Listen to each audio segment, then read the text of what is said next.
దేవునికి మహిమ కలుగును గాక. ప్రభునందు ప్రియమైన దేవుని పిల్లలు బాగున్నారా? దేవుని మహాదయని బట్టి దేవాది దేవుడు రాత్రికాల సమంతా ఆయన రెక్కల చాటున భద్రపరిచి ఈ ఉదయకాల సమయంలో చక్కటి సమయాన్ని ప్రభు మనకు అనుగ్రహించారు.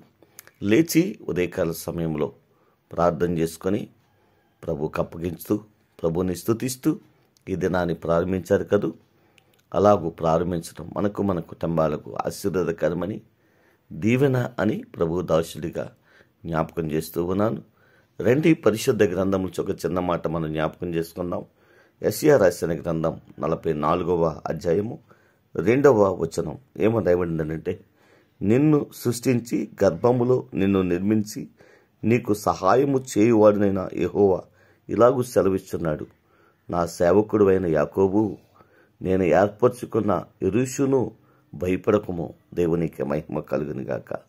దేవుడు చక్కటి అభయాన్ని చప్పటి ఆనందకరమైనటువంటి మాటను ప్రభు అంటున్నాడు. భయపడకము, భయపడకము, నా సేవకుడైన యాకోబు, నేను ఏర్పరచుకున్న యెరూషును భయపడకము, నిన్ను సృష్టించి గర్భములో నిన్ను నిర్మించి నీకు సహాయము చేయువాడును అని జ్ఞాపకం చేస్తున్నాడు. నిజమే, నువ్వు ఎటువంటి బాధలో ఉన్నా, ఎటువంటి దుఃఖములో ఉన్నా, ఎటువంటి వేదనలో ఉన్నా భయపడవద్దు. నిన్ను పేరు పెట్టి పిలిచిన దేవుడు, పేరు పెట్టి నిన్ను ఆశీర్వదించిన దేవుడు, నిన్ను గర్భములో నిర్మించిన దేవుడు, నీకున్న కష్టాల్లో, నీకున్న బాధల్లో, నీకున్న శ్రమలలో నీకు సహాయము చేసే దేవుడు ఎలాగూ సెలవిస్తున్నాడు. నిజమే ప్రియమైన దేవుని పిల్లారా, ఈ ఉదయకాల సమయంలో దేవుడు నిన్ను పేరు పెట్టి పిలుస్తూ ఉన్నాడు.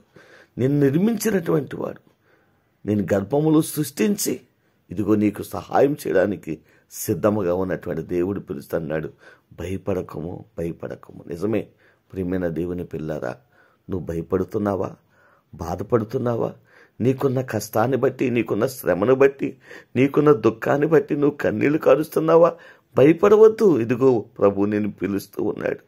నేను నిర్మించినవాడు, నేను గర్భములో సృష్టించినవాడు, నీకు సహాయం చేయడానికి ఆయన సిద్ధముగా ఉన్నాడు. భయపడవద్దు. ధైర్యం కలిగి ఆయన మాటను వైపు చూస్తూ, ఆయన సన్నిధిలో ప్రార్థిస్తూ ఆయన బిడ్డగా జీవించడానికి ప్రయత్నం చేయి. నీకున్న ప్రతి సమస్యలో నుండి దేవుడు నిన్ను లేవనెత్తాడు. అద్భుతమైనటువంటి కార్యములు నా ప్రభువు నీ జీవితంలో ఈ దినము జరిగించడానికి ఆయన ఇష్టపడుతూ ఉన్నాడు. ప్రార్థన చేసుకుందాం, ప్రభు పాదాలు పట్టుకుందాం. పరిశుద్ధుడు అయిన మా తండ్రి, మహోన్నతుడు అయిన మా దేవా, నీకు వందనాలు, స్తోత్రాలు. రాత్రంతా మీ రెక్కల చాటును భద్రపరిచి ఉదయకాల సమయంలో మరో చక్కటి మాట ద్వారా మీరు మాతో మాట్లాడినందుకు వందనాలు, స్తోత్రాలు. స్థానిక సంఘాన్ని, గ్రామాన్ని కూడా దీవించండి. మా రాష్ట్రాన్ని జ్ఞాపకం చేసుకోండి ప్రభువా.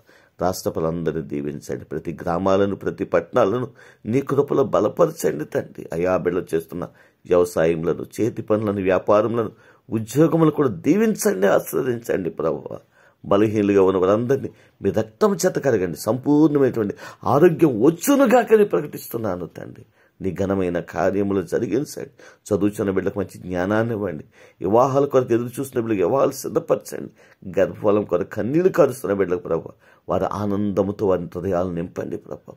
నీ ఘనమైన కార్యములు జరుగునుగాకని ప్రకటిస్తున్నాను తండ్రి. దేవా, పేరు పెట్టి పిలిచిన దేవుడవు, అయా సృష్టించినటువంటి వాడు, సహాయం చేయడానికి సిద్ధముగా ఉన్న దేవుడవు తండ్రి. నీకు వందనాలు, స్తోత్ర. ఈ ఉదయకాల సమయంలో దేవా, పుట్టినరోజు వేడుకలు చేసుకుంటూ, వివాహ దినాలు జ్ఞాపకం చేసుకుంటూ నిన్ను గణపరుస్తున్న వారిని కూడా గణపరచండి. వారి జీవితాల్లో నెమ్మది, క్షేమమును, సమాధానమును, సంతోషమును అనుగ్రహించండి. మా దేశాన్ని, ప్రపంచ దేశాన్ని కూడా దీవించండి, ఆశీర్వదించండి.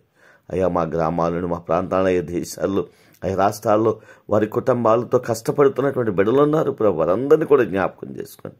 వారి కష్టార్జితం ప్రభు వారికి, వారి కుటుంబాలకు, వారి బిడ్డలకు దీవెన, ఆశీర్వాదాలు సమృద్ధిగా నీ నామములో అనుగ్రహించి మీ గొప్ప కార్యాలు వారి జీవితాల్లో జరిగించి మీరే మహిమ పొందమని ఈ ఉదయకాల సమయాన్ని మరొక్కసారి మీ పాదాలకు అప్పగించుకుంటూ ఈ దినాన్ని ప్రారంభిస్తూ ఉండగా దీవించి ఆశీర్వదించి మహిమ పొందమని యేసు నామములో ప్రార్థించి స్తుతించి మీకు అప్పగిస్తూ ఈ దినాన్ని ప్రారంభిస్తున్నాము తండ్రి. ఆమేన్.